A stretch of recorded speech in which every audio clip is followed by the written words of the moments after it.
Então, sem intervalos, sem mais delongas, como o Jorginho gosta de dizer, chamamos o nosso amigo Jorge Damas Martins para apresentar a exposição.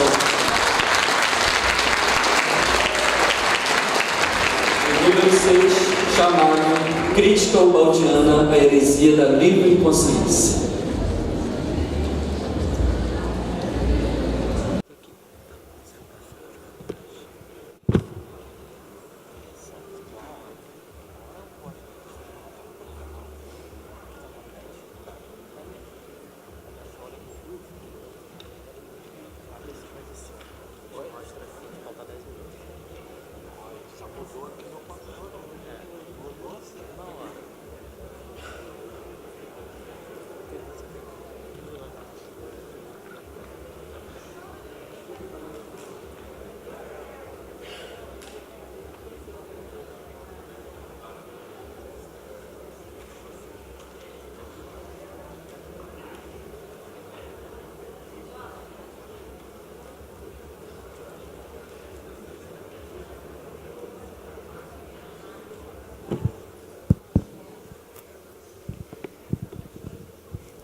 Meus amigos, que a paz de Jesus permaneça em nossos corações.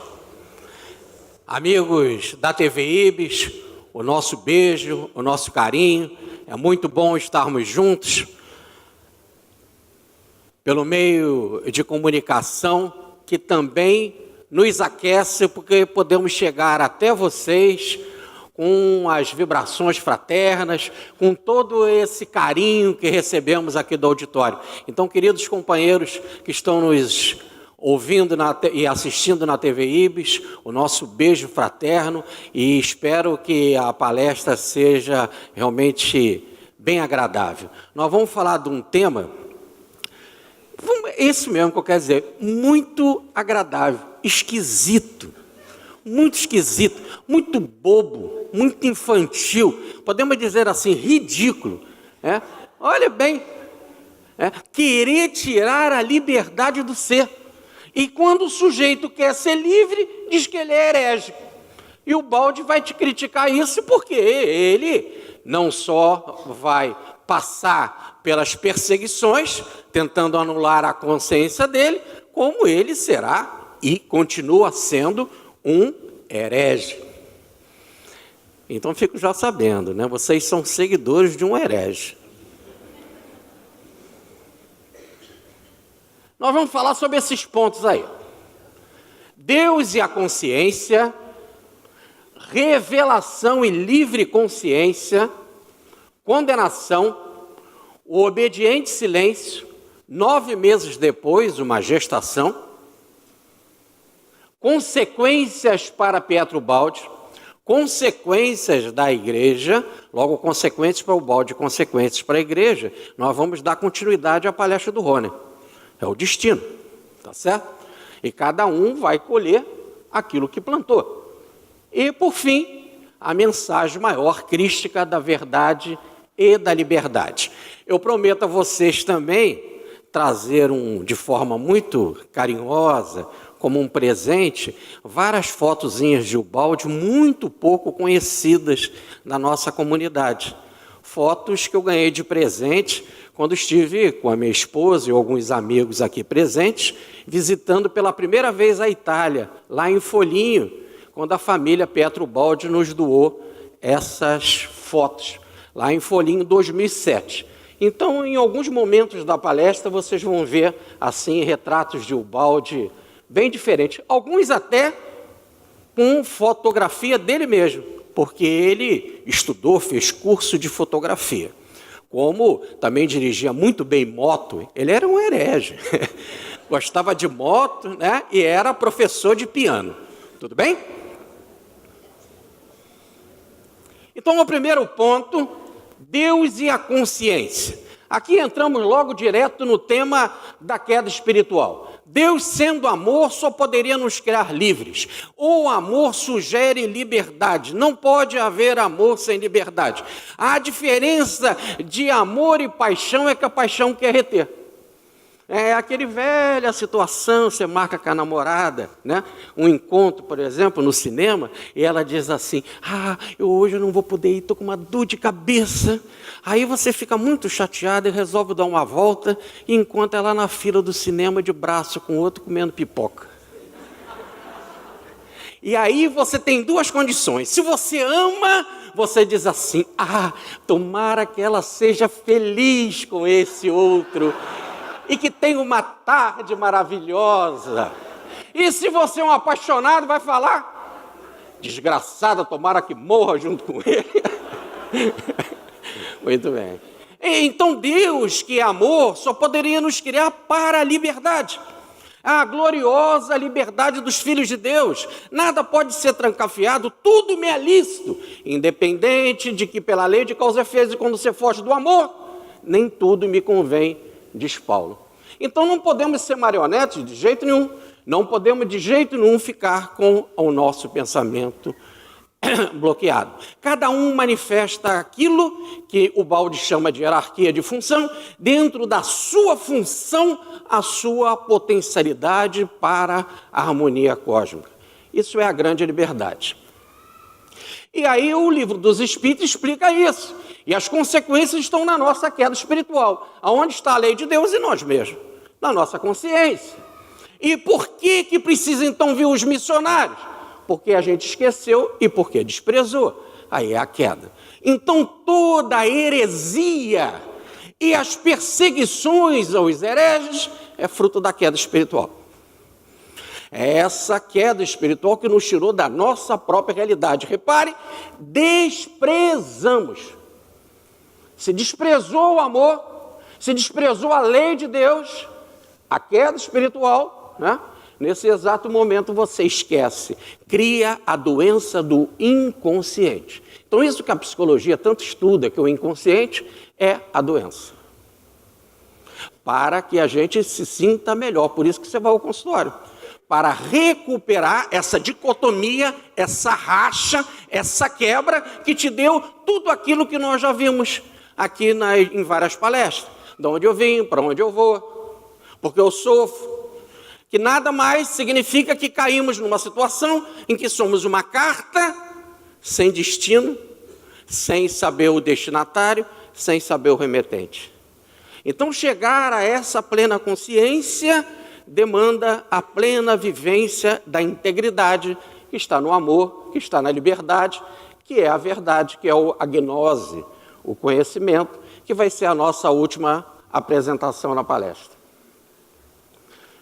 Mas então, se a gente é livre, e se você tem algo a contribuir, e se você tem interferências do mais alto, todos recebem interferência divina, porque o Pai nos ama, você pode, com a sua livre consciência, trazer uma revelação.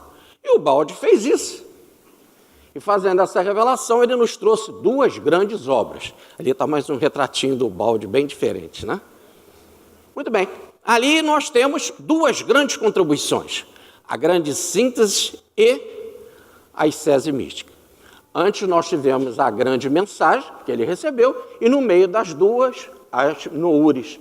Mas essas duas obras caíram no olhar maldito da autoridade religiosa da época, principalmente na Itália, mergulhado num catolicismo, na época e ainda hoje bastante retrógrado. Então aí veio a condenação. E como foi essa condenação? Bem devagarzinho, item por item. Condenação do Santo Ofício, decreto da Suprema Congregação Sagrada do Santo Ofício. Gente, só ler isso mostra que não é tão ridículo. O cara acreditar numa coisa dessa tem que ser tão bobo, tem que estar tão vestido de palhaço, como até hoje eles se vestem, tão afastado da realidade, verdadeiro mico, diremos assim. Olha o título. Decreto da Suprema Congregação Sagrada do Santo Ofício. E saiu na revista Observatório Romano no dia 15 de novembro de 1939. Ali, há pouquinho tempo atrás. Ainda não tem 100 anos. Muitos aqui estavam vivos nessa época. Ou encarnados, para dizer melhor. são condenados, eu vou parar de rir, são condenados 2 livros escritos por Pietro Baldi, quarta-feira, 8 de novembro de 1939, na reunião geral da Suprema Congregação Sagrada do Santo Ofício, os eminentíssimos e reverendíssimos senhores cardeais, encarregados de zelar pelas coisas da fé e dos costumes, tendo ouvido o voto dos reverendos senhores consultores, condenaram e mandaram inserir no índex 2 livros proibidos, 2 livros escritos por Pietro Baldi, cujos títulos são A Ascese Mística e A Grande Síntese. Condenação agora dada pelo Papa. E no dia seguinte, quinta-feira, 9 do mesmo mês e ano, o Santíssimo Senhor Nosso Pio XII, aí tem que parar. É muito bobão, muito ridículo.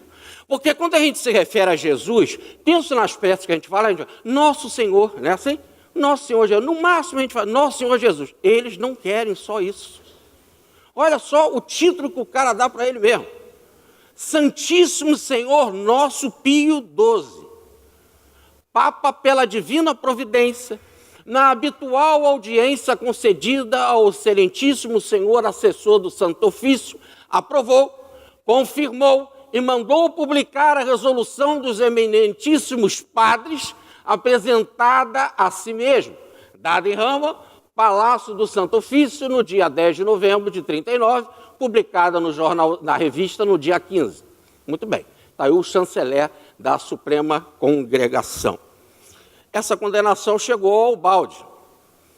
E o Baldi sofreu todo esse impacto nessa casinha deliciosa que ele morava aqui em Gubbio, num quartinho simples e bem gelado, onde ele escreveu muitas e muitas obras, principalmente o delicioso e extraordinário último livro que ele escreveu na Itália, dos 10 lá, que é Deus e Universo. Aqui nós temos o nosso querido Ferdinando, que foi ali sentar na soleira da casa, né, para relembrar esse momento, essa reflexão que o Baldi fez desses 9 meses de silêncio, mas sempre exigindo da igreja uma resposta, uma explicação para o seu caso. Aqui nós temos uma visão geral da cidade de Gubbio e aqui, melhor ainda, o local onde, numa dessas janelas, morava o professor Pietro Baldi.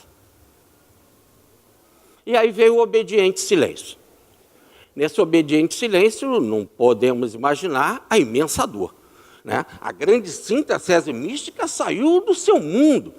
Foi algo que ele interpretou como um bem para a humanidade. A humanidade respondeu com alegria. O mundo inteiro começou a publicar, né? No Brasil, já saía no Reformador, já saía em jornal popular, como no Correio da Manhã, já a Argentina estava publicando, correndo o mundo afora. Então, foi algo em que ele queria, como uma bênção, dar de esclarecimento para a humanidade e recebeu como choque, por essa contribuição, a proibição. Sofrimentos morais. A declaração de obediência, então, chegou a ele no Natal de 39 e ele começou, além de estar insistindo com a igreja, a obedecer. Ele tinha uma fé sincera. Na Itália só se era católico, né? O cristianismo que se conhecia estava na roupagem católica. E ele tinha uma fé sincera. E ele queria também o bem das almas, não queria fazer escândalo. E mais, se ele não queria fazer escândalo e tinha uma fé sincera, cabia, no caso, o respeito à autoridade. E o respeito à autoridade partia da seguinte ideia: sou cristão. E a forma de cristianismo, volto a lembrá-los, naquela época na Itália, é a forma católica. Não bastou. Não bastou ele ficar em silêncio e pedir esclarecimento. a autoridade religiosa, principalmente o bispo de Gubbio, que fez a ponte, dizia: retratação. E ele continuava ouvindo a informação do bispo: tire do mercado as suas obras. Como? Comprar todo mundo de todo mundo outra vez? Dizer para as pessoas que estava errado? E ele começou a pensar: ou eu sou rebelde, não faço, ou eu sou também um traidor à autoridade religiosa, ao princípio do cristianismo, que ele seguia como seus familiares. E a resposta continua fria e dura: retratação. Não interessa se você vai ser traidor ou se você vai ser rebelde. Retratação. Diga que você está errado. E ele diz: retratar o quê? Mas aonde está o erro? Não tive o direito de saber. Não contaram para ele qual foi o erro. Estão tirados do mercado por causa de quê? Retratar o quê? E os que passaram a ter fé? Quanta gente deixou o materialismo e passou a acreditar em Deus? Quanta gente passou a ter consolo e conforto no coração?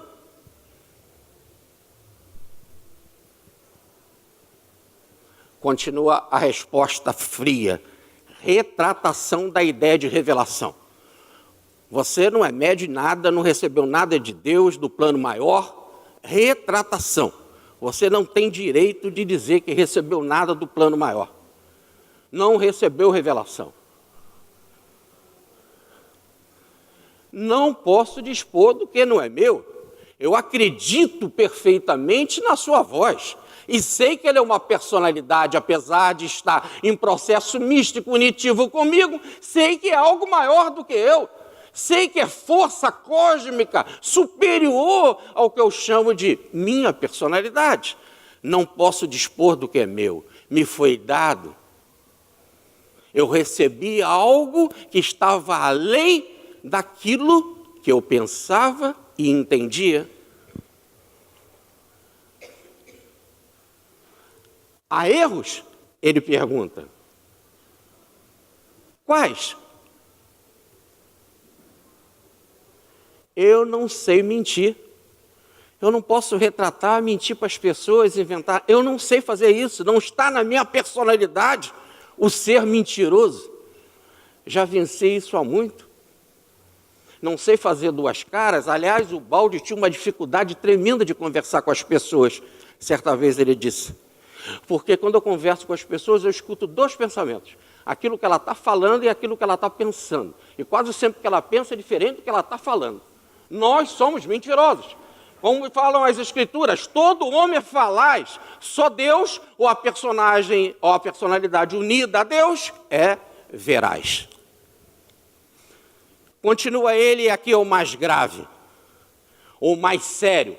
Eu tomo o Evangelho a sério. Não posso fazer assim. E aí ele continua exigindo retratação. E ele vai dizer o que foi que ele sentiu nesse momento, nesse período de 9 meses. Ele vai aqui deixar de forma nua, se despir para mostrar a chaga no coração de tudo aquilo que ele sentiu nesses 9 meses de obediência. Com a condenação do índex, a liquidação tinha sido sumária, sem nenhuma explicação no ato, que não demonstrava qualquer interesse paternal pela sorte espiritual do condenado. Se eu estou errado, e se o princípio de quem erra vai para o inferno, ninguém teve carinho por mim. Ninguém teve paternidade, carinho, afeto. Quase que um se dane, você vai para o inferno. Cabe à autoridade paterna maior dizer que você está errado e que nós estamos certos. Vê-se que o objetivo era afastar um perturbador. O balde como perturbador. E não iluminar um espírito ansioso de verdade. Me explique. Se eu errei, aonde eu errei? Quais foram as falhas? A medida era friamente administrativa e burocrática. Por enquanto que você espera do coração, da religião, aquecimento no coração, carinho, afeto, havia só manifestação administrativa e burocrática. A ovelha extraviada só se transmitia a condenação, retratação e pronto.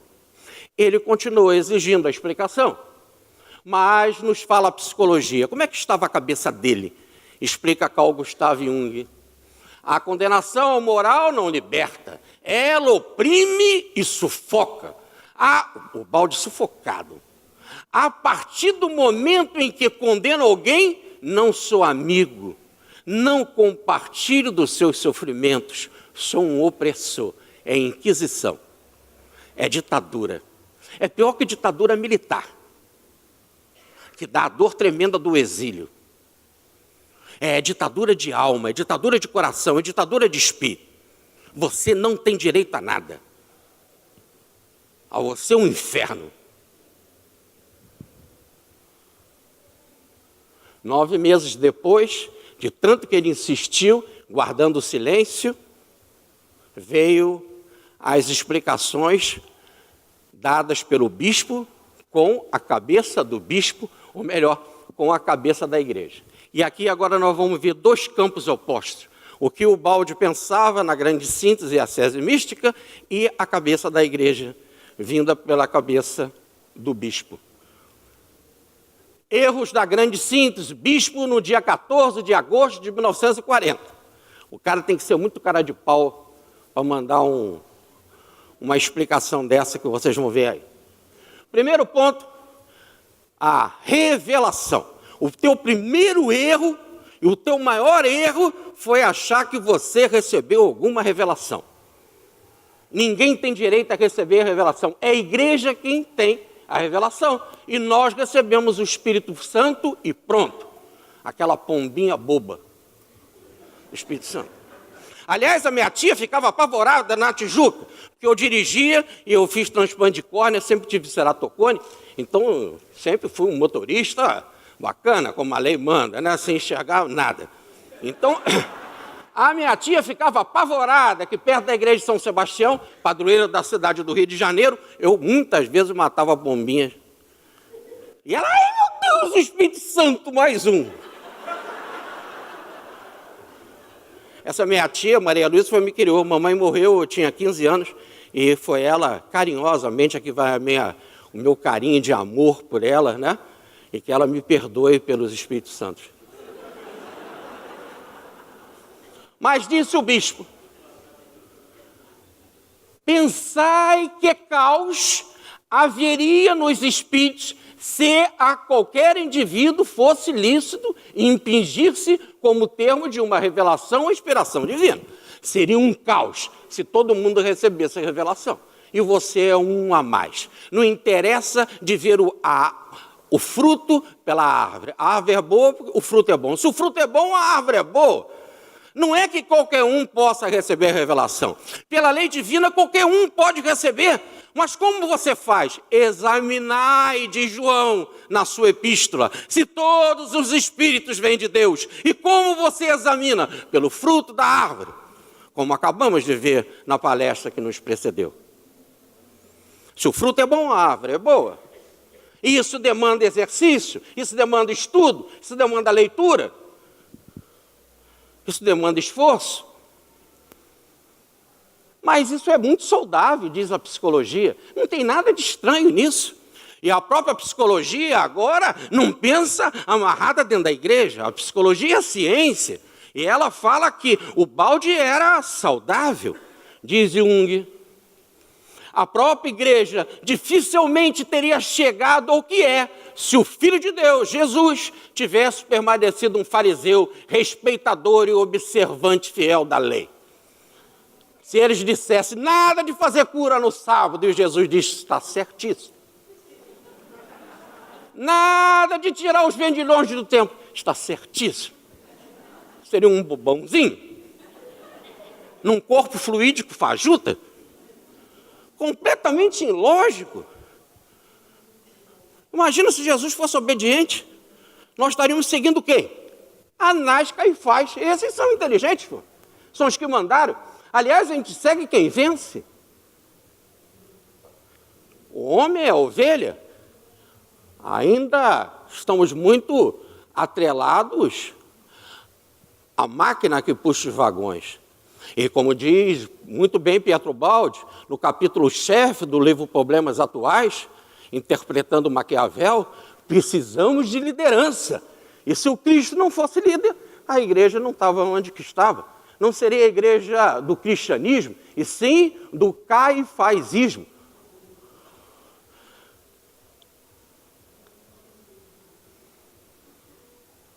Outro erro. Os principais, nós vamos ver, eu sempre vou botar essa frase, o outro erro é a ideia de Deus. Você falou em panteísmo e imanência, e diz a igreja, se alguém disser que é uma e mesma substância ou essência de Deus e de todas as coisas, seja condenado. Deus está em tudo, é imanência. Mas Deus transcende tudo, não é panteísmo. Deus está além de tudo. Tudo parte de Deus por ser da substância divina. Mas quem fala isso é condenado. E não é só imanência, tem um outro lado da transcendência. E não é panteísmo. Panteísmo, se ele dissesse, Deus é a matéria. O Baldi e a Grande Síntese fala, Deus é a matéria e transcende a matéria, vai além da matéria. Isso é a transcendência junto com a imanência. E não é panteísmo. Mas se fosse daí, condenar por quê? Quem tem autoridade para condenar alguma coisa, se eu quiser ser panteísta, eu vou ser, e daí? Cada um vai ter que pagar pelas suas obras. Que é isso de alguém ter autoridade para legislar sobre os caminhos evolutivos de cada um?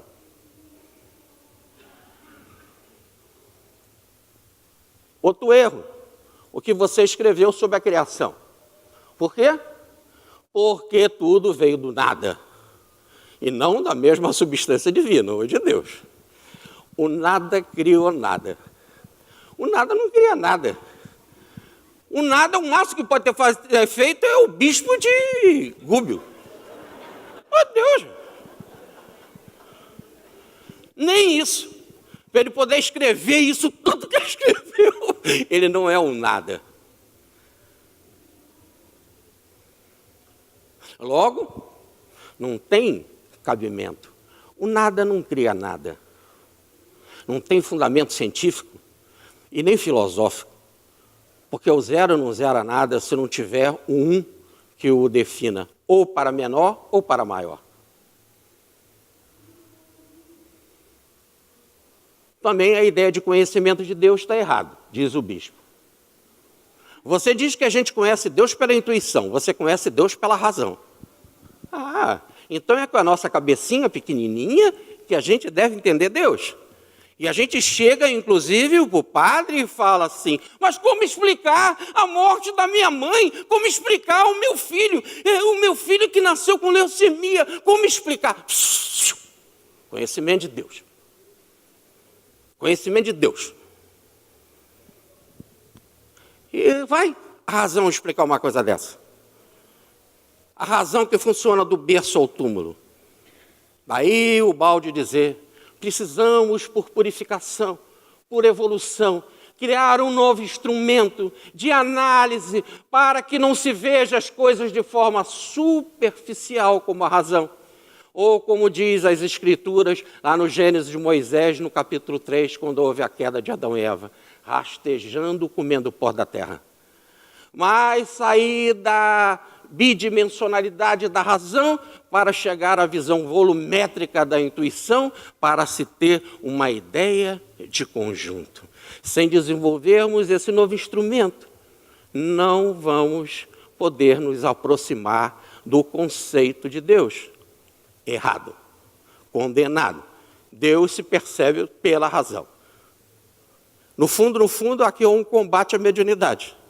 Como diz o próprio livro dos médiuns de Allan Kardec, a intuição é a fase mais evolutiva da mediunidade, e de forma consciente.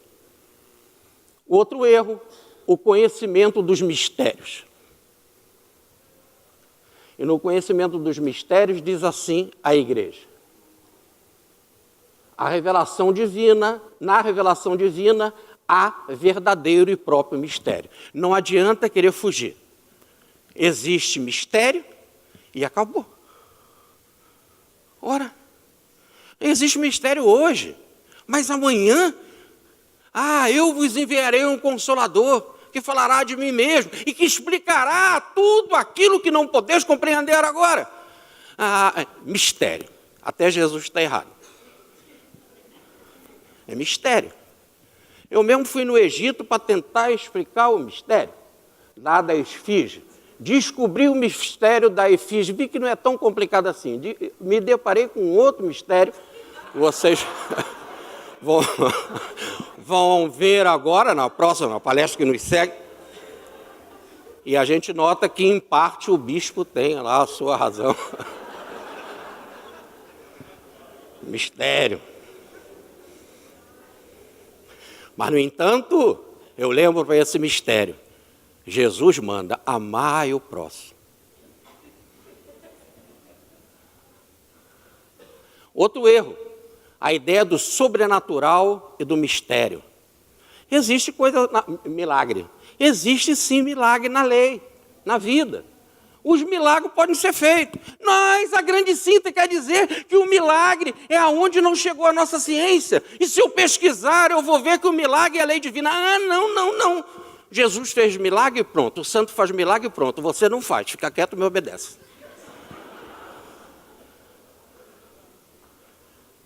Então o milagre da vida que nós acabamos de ver aqui, né? Que na ontogênese nós vemos a filogênese se multiplicar, ou se repetir e se desenvolver. Errado. Quando a ciência já entendeu que isso não é um milagre. Existe uma técnica, uma ciência que hoje nós descobrimos, da geração, da gestação, da multiplicação, da ontogênese, da filogênese. É milagre. Outro erro, o que você falou sobre a Trindade. Você falou em matéria, energia e espírito. Mas o certo é um só Deus em três pessoas iguais e distintas. Pessoas, porém, não modos de ser, espirituais. Não matéria e energia, coeternas, não evoluindo de uma para outra. Então o conceito de matéria, energia e espírito, e pensar nisso como trindade, está errado. Mas é o início do Evangelho de João, no capítulo 1. No princípio era o Verbo estava com Deus, o Verbo era Deus, o Verbo se fez carne. E nada do que foi feito sem o Verbo. Trocando, no princípio era Deus, Deus é Espírito, diz Jesus para a samaritana. O Verbo é a ação, é a energia, é o movimento, é a palavra. E a carne é a matéria. E o Espírito é luz, diz João, na sua primeira epístola. No capítulo 1, versículo 5, Deus é luz. Então no princípio era luz. O Verbo estava na luz. O som, a energia era a luz. E a energia se fez matéria. E a fórmula sábia de Alberto Einstein. Matéria é igual, energia é igual a matéria vezes a constante da luz ao quadrado. É o início do Evangelho de João. Errado. O certo é que Jesus é Deus e juntamente com eles existe o Espírito Santo. São três iguais, cada um num lugar. Ou não, você está tudo errado, Jorge. São três, pronto. Mas não dá para eu entender. Obedece. Obedece. É uma confusão tremenda, porque o Pai mandou ele mesmo, que nasceu como filho, e que ouviu o Espírito Santo, que é ele mesmo. Ele ouviu ele mesmo. E ele mesmo falou para ele mesmo: escutai-o, que ele é meu filho. Disse lá no batismo de João: escutai-o, ele é meu filho. Ele disse para ele mesmo, que era o pai dele que mandou ele. Mas depois o pai vazou e deixou ele na cruz. E ele: pai, por que me abandonaste? Porque eu estou abandonando eu mesmo. Uma confusão. você está errado. Cala a boca, tu não entende nada. Outra ideia que você tem errado, o balde. Esse negócio de que toda religião é boa. Tira isso da cabeça, meu filho. Não existe outra religião boa a não ser a nossa. Uma só e verdadeira religião, a cristã católica. Esta mesma que fazia essa gracinha aqui, ó. Botava as pessoas assim, ó, nesse negócio assim redondo, girava assim a pessoa assim, e perguntava, você é católico? Ele, eu sou católico.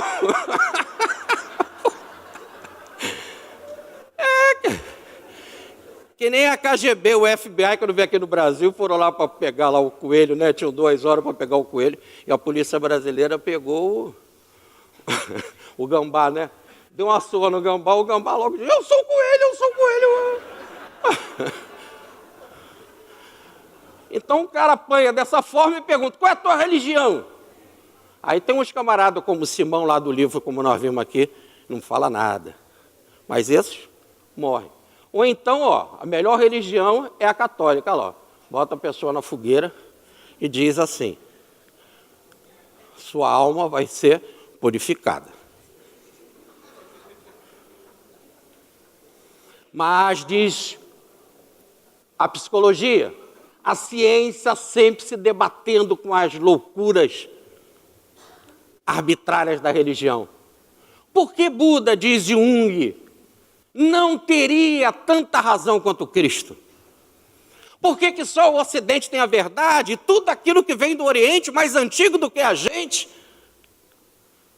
também não tem a sua verdade? Outro erro que o bispo disse, engraçado, tudo numa vez só, tudo no dia 14. Ele conseguiu num dia só fazer uma besteirada imensa. Escrever tudo isso num dia só. Não é a divina substância. Primeiro, a alma não é substância divina. Foi criada por Deus, mas não é substância divina. Não é eterna, juntamente porque é criada. Ela começou num determinado momento. E quase sempre a ideia começou na hora do nascimento.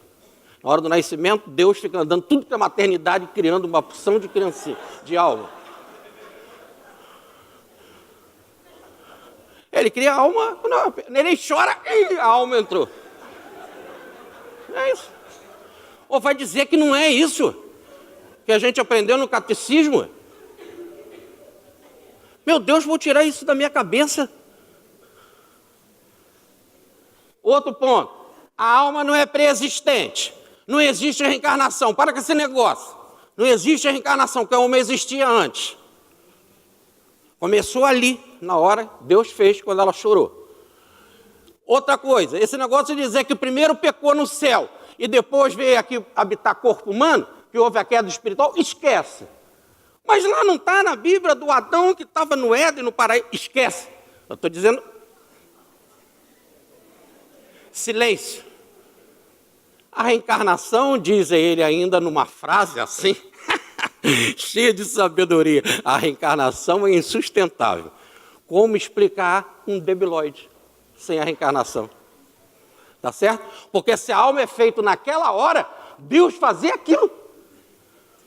Uma alma assim, que pensa assim, naquela hora. Agora, se já fez um tempão, o sujeito veio se destruindo, a gente entende o bispo. Agora, se não, fica complicado. Mas diz o balde, uma outra foto aí, bem diferente das que a gente conhece, né? Diz o balde sobre a heresia, olha lá. A igreja é a única intérprete dos textos sagrados, a única que recebe e transmite o pensamento de Deus, a única depositária da verdade. Se ela é a única depositária da verdade, quem pensa diferente é herege. Se surgem outros intérpretes, então nasce o conflito. E entre eles e a autoridade representante de Deus, conflito. Conflito é heresia. Nasce a heresia, o cisma, a cisão, que extirpa uma parte do corpo da igreja. O balde então sairia fora da igreja, colocando-lhe em perigo a igreja, o poder baseado na unidade do grupo. Unidade do grupo é todo mundo pensando igual ao bispo. Então, nesse exato momento, ele é extirpado porque ele é um herege. E aqui, gente, vem algo interessantíssimo. Que a gente fala assim de o balde é um herege. Tá certo? Ele não se moldou a isso. E quando ele não se moldou a isso, depois desses 9 meses de expectativa, ele mesmo diz, fala ele, sempre na linguagem pessoal, né? O autor, o balde, não obedeceu. E por que ele não obedeceu? A voz da consciência foi mais forte do que a da autoridade. Está no livro Um Destino Seguindo Cristo, no capítulo 12. Então a voz da consciência, aonde está a lei de Deus? Na vossa consciência. Eu me dou o direito de pensar. E se eu tenho que ficar herege, se eu tenho que ir para a cruz, se eu tenho que ser condenado, se eu tenho que ser excluído do corpo da igreja, que o seja. Mas a minha consciência é maior do que a da autoridade. Isso que se espera de todo baldiano. A minha consciência tem que ser maior do que tudo aquilo que querem me impor. Porque afinal não é o que nenhum orador aqui disse, e sim o que passou pelo crivo da minha razão. Ninguém vai perguntar, porque você ouviu o Jorge, porque ouviu o Crispim, porque ouviu o Gilson, o Rony. É o que você pensa. Cada um é responsável pelos seus atos. Como anda a sua consciência? Ninguém tem autoridade perto da sua consciência. Nem o balde. Eu errei porque o balde falou. Azar. Ninguém está aqui para seguir Pietro Baldi. Ou somos seguidores do Baldi. O próprio Baldi diz, não façam isso. Não façam isso. Por favor. A minha visão é de universalidade e imparcialidade. Não quero criar movimento nenhum, igreja nenhum. Não sejam meus seguidores. Sou apenas um irmão que colabora com amor, com uma doutrina, com um pensamento, para que a gente reflita e busque por nós mesmos o nosso caminho. Então ele era um herege. E aí é muito legal, muito bacana. Eu quero trazer para vocês uma foto que eu ganhei em 2007 da família de Ubaldi da Itália. E vocês vão ver o Ubaldi com a sua mulher lá em Roma, onde que ele morou, com a esposa, mostrando-se um verdadeiro herege.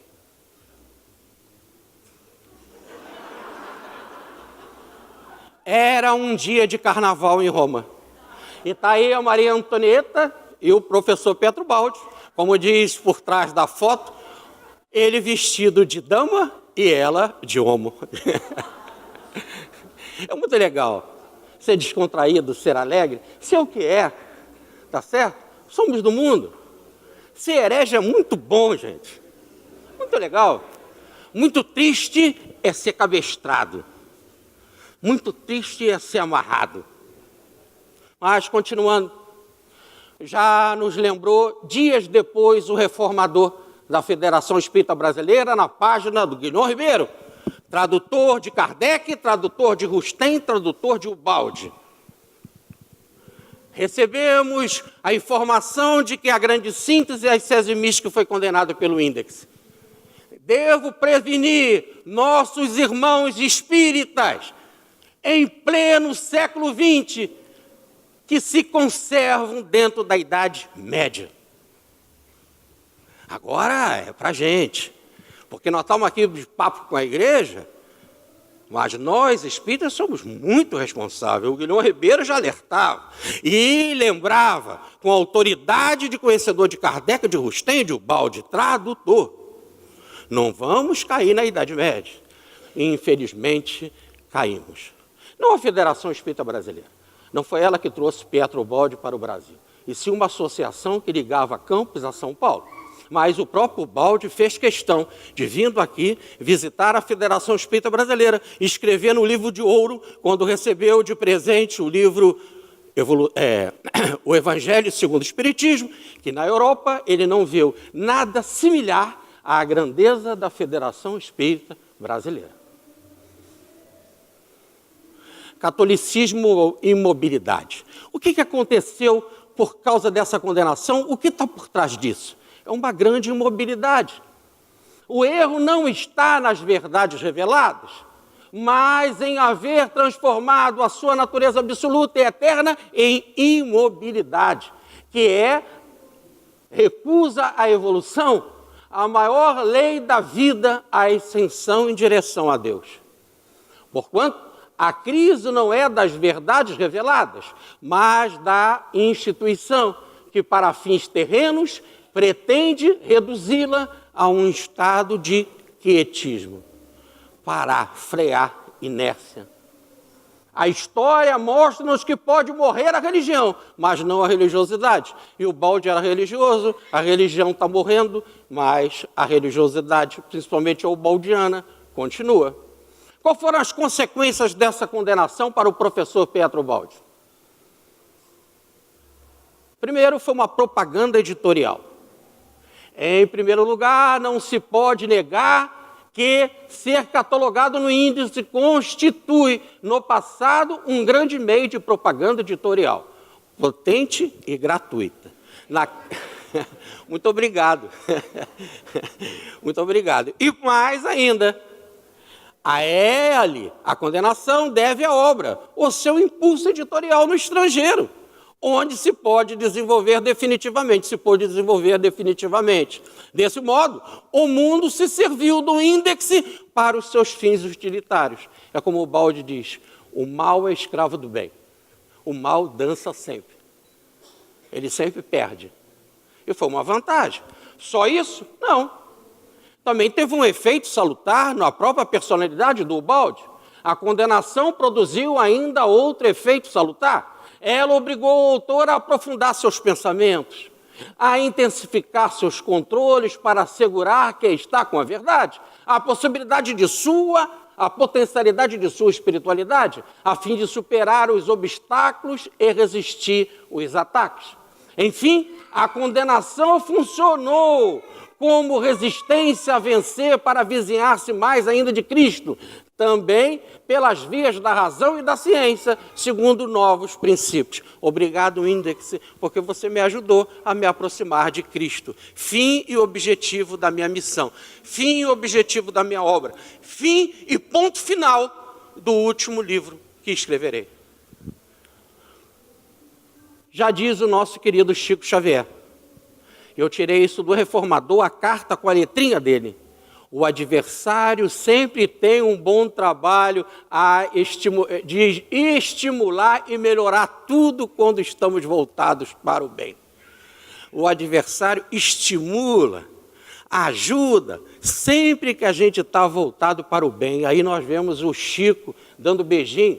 E para pessoas experientes em fotografia, como o nosso Luiz Mar, você sabe, Luiz Mar, que essa foto do Chico Xavier, ele não está assim, ó.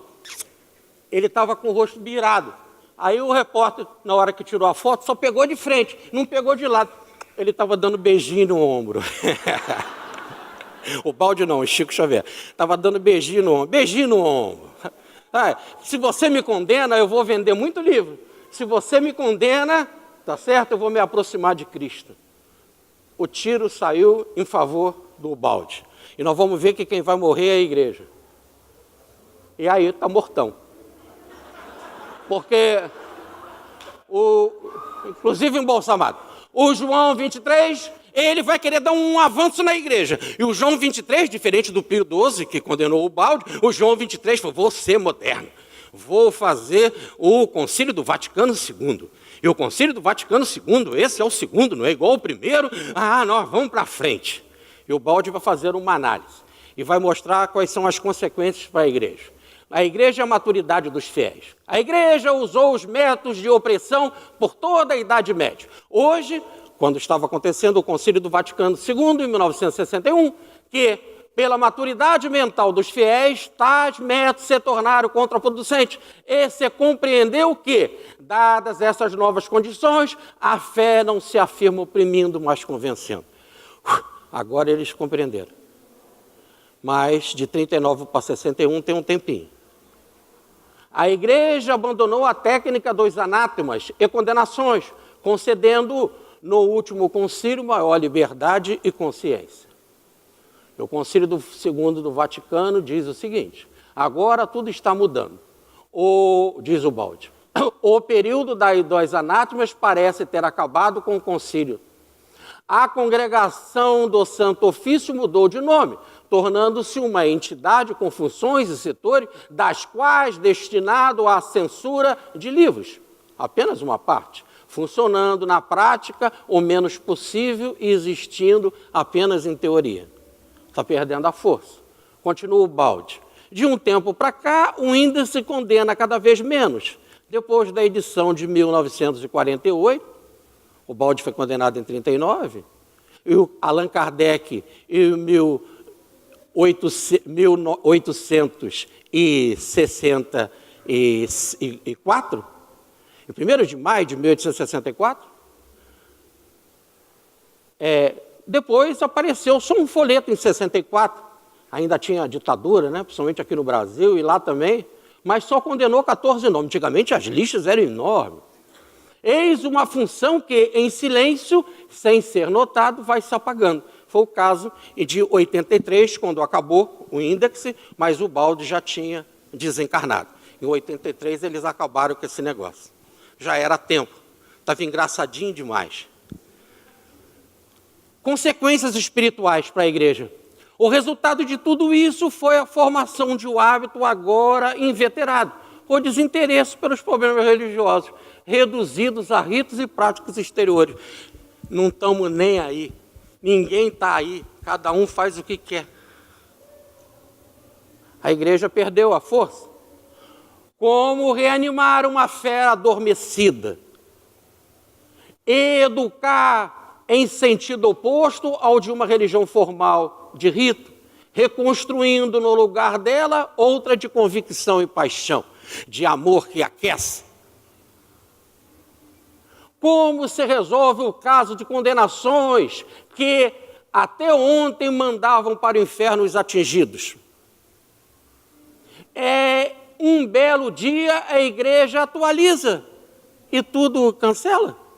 E os que foram para o inferno? O inferno não é eterno, pode tirar? Mas poderá esse cancelamento ter efeito retroativo perante o inferno eterno? Isso é o Baldi pensando. Aí é o caso do Galileu, que aconteceu depois da desencarnação do Baldi. Quer dizer, o caso do perdão do Galileu. Quer dizer, o caso que a gente não entende de Galileu. As descobertas de Galileu, ele desencarna em 1642, evidenciaram o sistema heliocêntrico. Por isso, ele foi chamado à Inquisição sob acusação de heresia e obrigado a se retratar. Em 1980, logo depois da desencarnação do Baldi, João Paulo II ordenou um reexame do processo, o que acabou por eliminar a resistência do Sol se detém à revelação copernicana. Galileu foi perdoado em 31 de outubro de 1992 e foi tirado do inferno, o inferno deixou de ser eterno e está uma confusão do diabo. Aliás, não é mais do diabo, porque o diabo está perdendo a força, porque agora tem um cara que manda no diabo, que é João Paulo II, e diz, me traga o cara de volta. E ele veio, Galileu. E tudo por causa da passagem lá do livro dos Juízes. Quando Josué diz, sol para, o sol parou. Galileu falou diferente. Josué está certo, Galileu vai para o inferno. Como? Para o sol? Levam 400 anos para pensar nisso. E aí eu estive lá em Pisa, eu fui com os amigos da Aliança da Fraternidade, aqui nós temos a nossa Vaninha. Cadê a Vaninha? Ela está aí? Estava me vendo? Cadê ela? Ih, sumiu, vazou. Ah lá, está com vergonha. Ah lá, Vaninha. Aí ela foi que tirou essa foto minha aqui, eu estou tentando destruir a Torre de Pisa, porque eu sou a favor da igreja contra Galileu. Porque lá que ele foi fazer essa pesquisa, mas não deu certo. Então, nós temos aí que tudo passa, tudo flui. Ninguém mergulha no mesmo rio duas vezes e nada dá para mudar o impositivo da lei. Então, o Baldi fala, o que o Concílio do Vaticano viveu foi uma superficialidade. O Concílio do Vaticano II não abordou senão questões de superfície. Parece que também ele estava de acordo com o mundo. Era mais uma instituição do mundo que considera melhor não tocar em problemas de substância, ficar na superfície.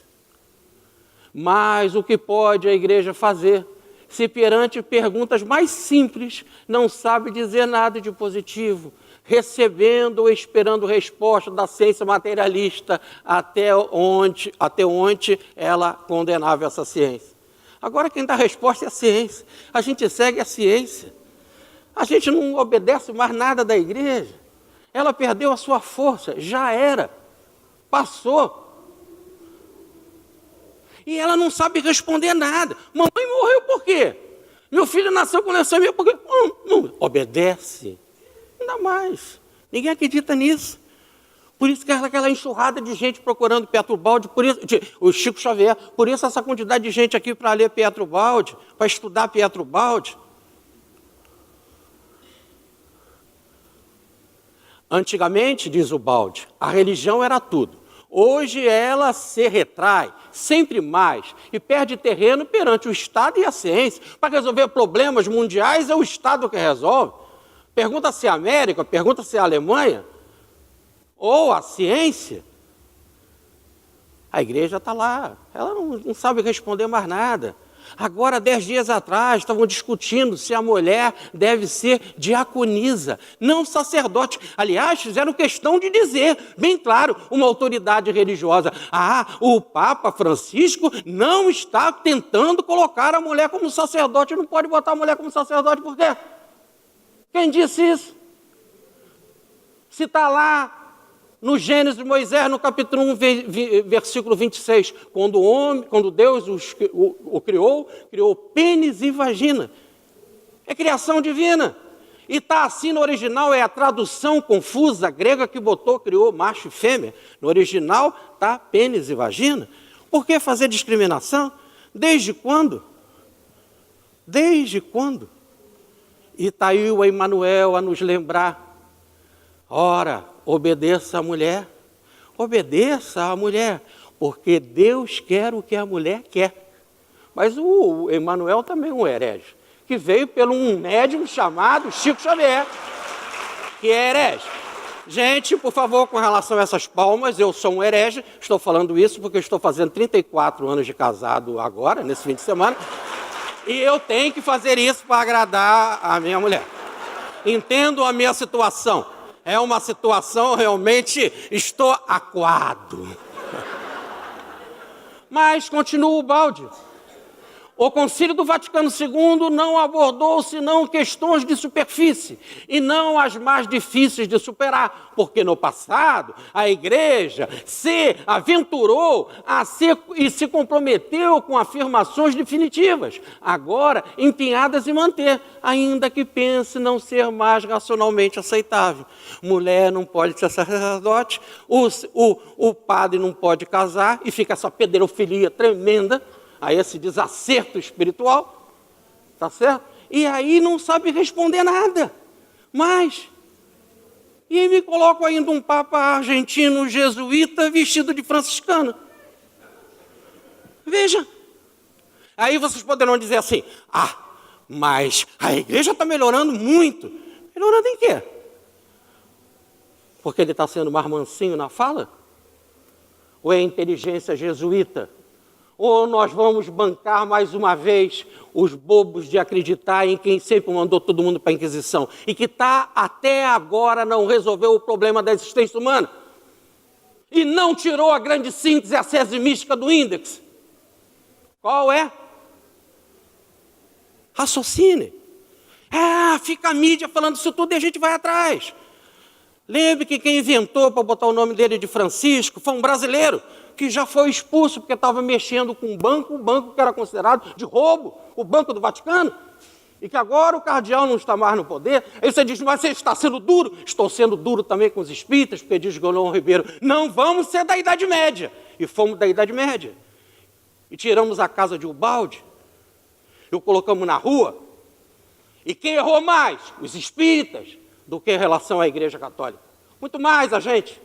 Porque, afinal, o que nós recebemos do Consolador não justifica uma atitude anticristã.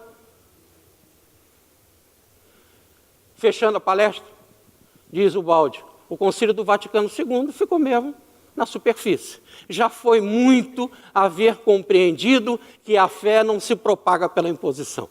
Foi o máximo que ele conseguiu fazer e não explicou nada, absolutamente nada. Então, o concílio não apresentou divergências doutrinárias tão agudas e comuns como ocorria no passado, porque quem apresenta divergências é condenado, vai para o índex. O tempestuoso período das heresias parece ter acabado. Em questões de fé, não se eleva mais grito nenhum. Tudo fora da igreja. Chico Xavier fora da igreja, o Balde fora da igreja, e já era assim. Francisco de Assis fora da igreja.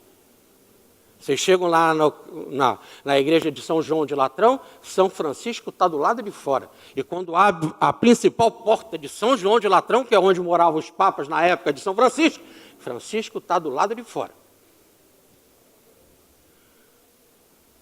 Venceu batalhas a igreja, mas está perdendo a guerra. O catolicismo, que conseguiu tornar-se independente do judaísmo, superando na sua viagem de 2000 anos tantos obstáculos, calando a boca dos gnósticos, matando os arianos, fazendo cruzada contra o Islã, criando a Inquisição para matar os cátaros, matando na noite de São Bartolomeu os protestantes.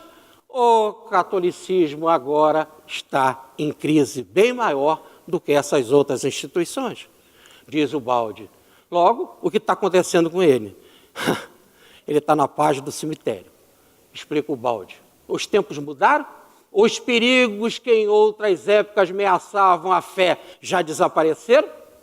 O concílio decorreu numa atmosfera de normal administração, sem conflitos de base no terreno espiritual?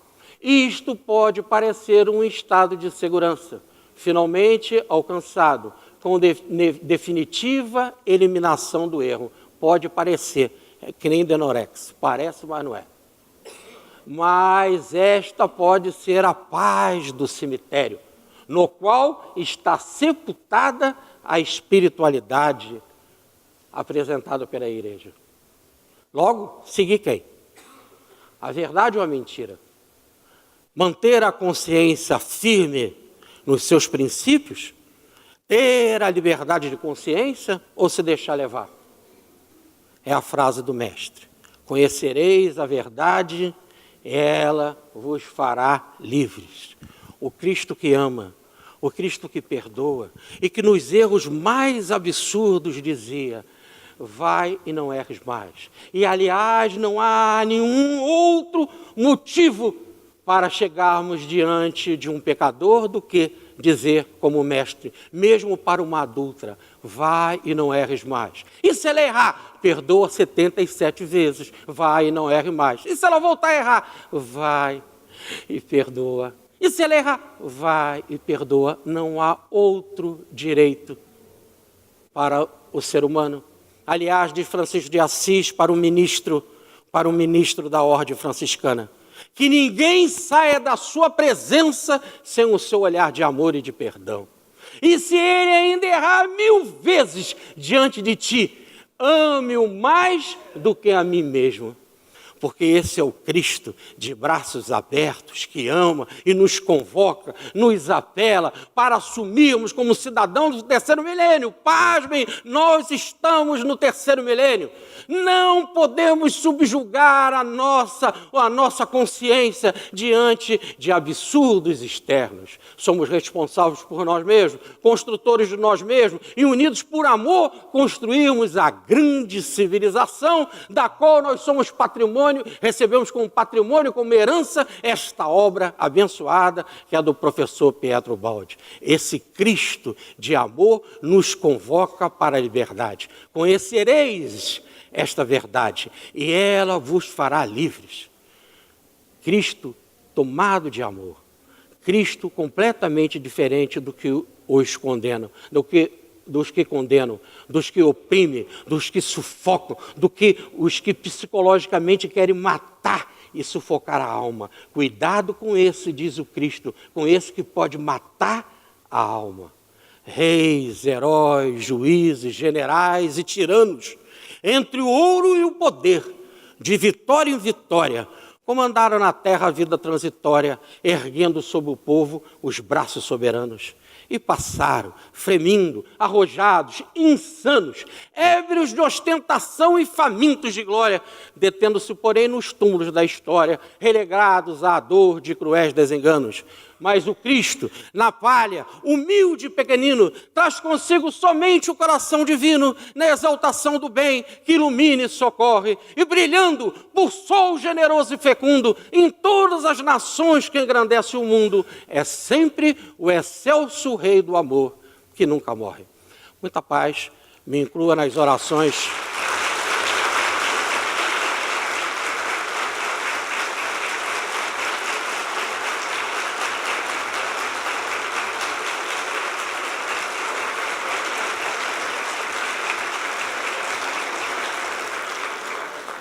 Benzinho, meu amor, todas essas palmas são para você, tá? Me incluo nas orações de vocês, tá? E vamos também não deixar de incluir o bispo nas suas orações. Muita paz.